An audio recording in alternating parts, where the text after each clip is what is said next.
I always think that any message about Epiphany has to start with a good definition, lest we just look at this as a historical event and, it's just part of our Christmas season. We stop and acknowledge that these three weirdos showed up and gave him gifts. We don't know that it's three actually, right? I mean, all around the story that's just a little mysterious. We've created three, we've given them names. We have all kinds of traditions around that which is not in the story. That's all fine and good. But before you get to any of that, I think you have to stop and start with a definition, and that is to say that Epiphany, in modern parlance, is an idea. Oh, you know what I should do? I had an epiphany. But the problem with that definition is you can do anything you want with an idea. You can ignore it. You can put it into action. You can, going back a couple weeks and homilies ago, you could should it onto someone else. You know what you should do? I just had this great idea. You know what you should do? You should do this. But that's not how epiphanies work. You can't do that with an epiphany. An epiphany isn't something you create. It's something that shows up and then it does something with you before you have any chance to do something with it. It has to be that way. But modern religion, not just Christianity or Catholicism, but modern religion struggles with that.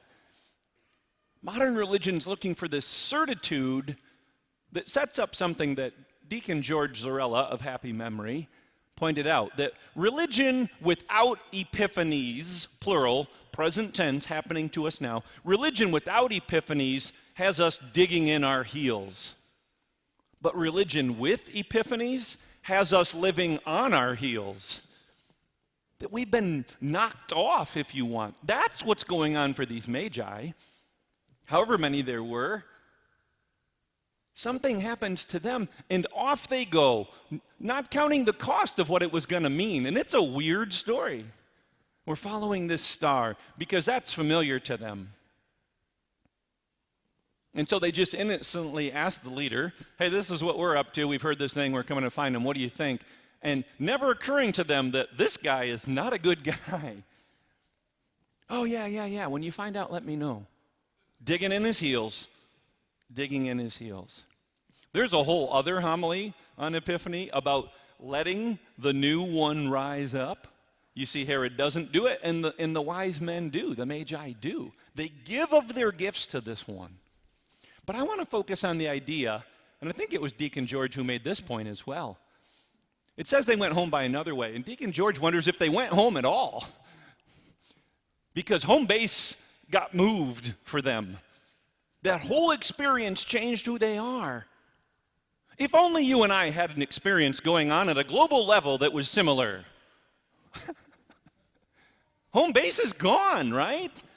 It may come back. It may look very different. But you can't pretend that, as the great prophet Willy Wonka used to say, you can't get out backwards.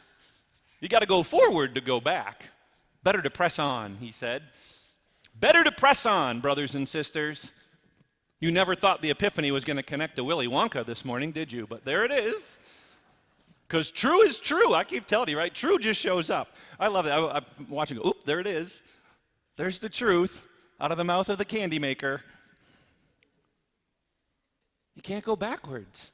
Better to press on. Better for us to press on in a space of such uncertainty.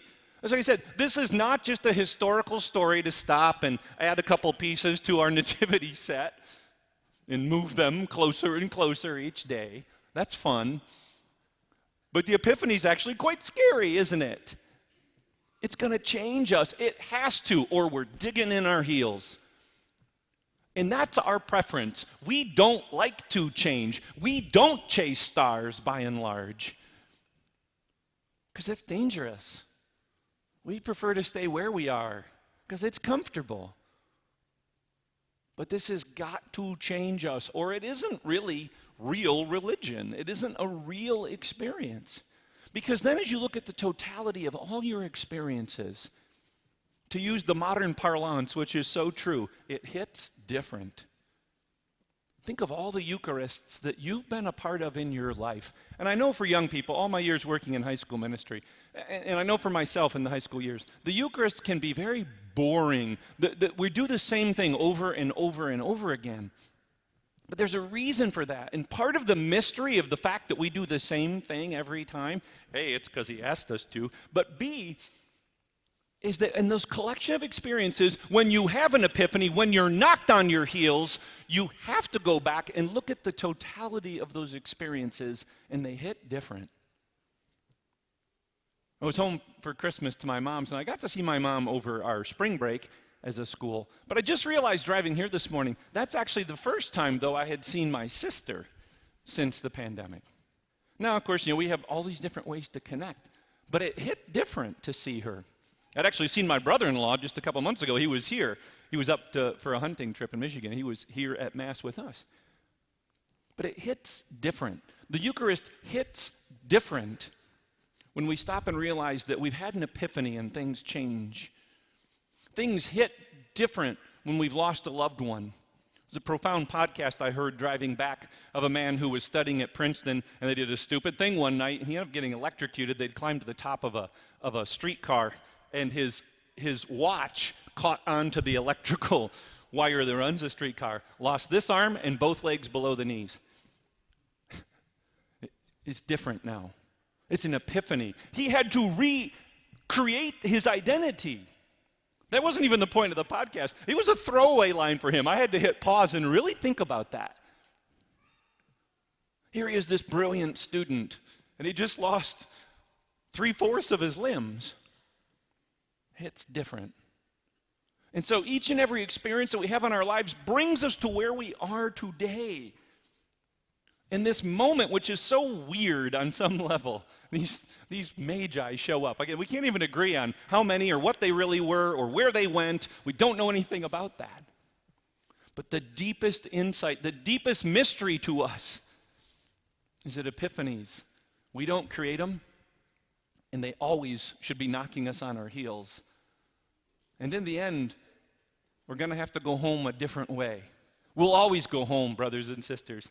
Please don't take what I said earlier to be something in that sense that's scary. We will always go home. The God that loved us into existence is leading us back to him in the fullness of a unitive consciousness. That's eternity.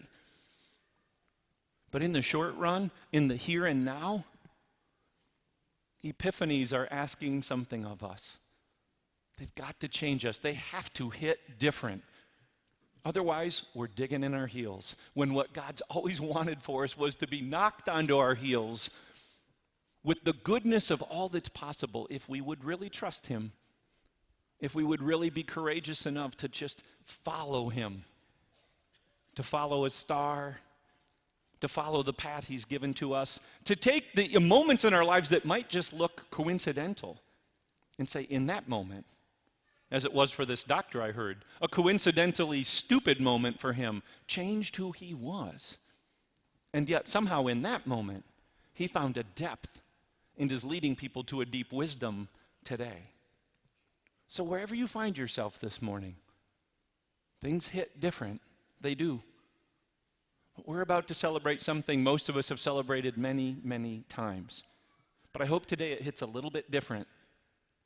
I hope today as you take the Eucharist within you, this real presence of Christ, this great gift to us, I hope it hits different.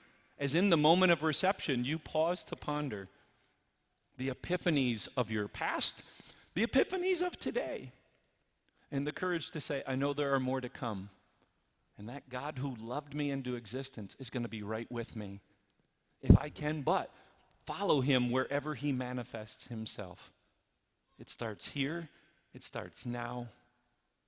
Let's take a moment to think about the past epiphanies of our lives, those we currently faced, and the courage to accept those that are coming to us. Well, don't worry, you don't have to do that alone.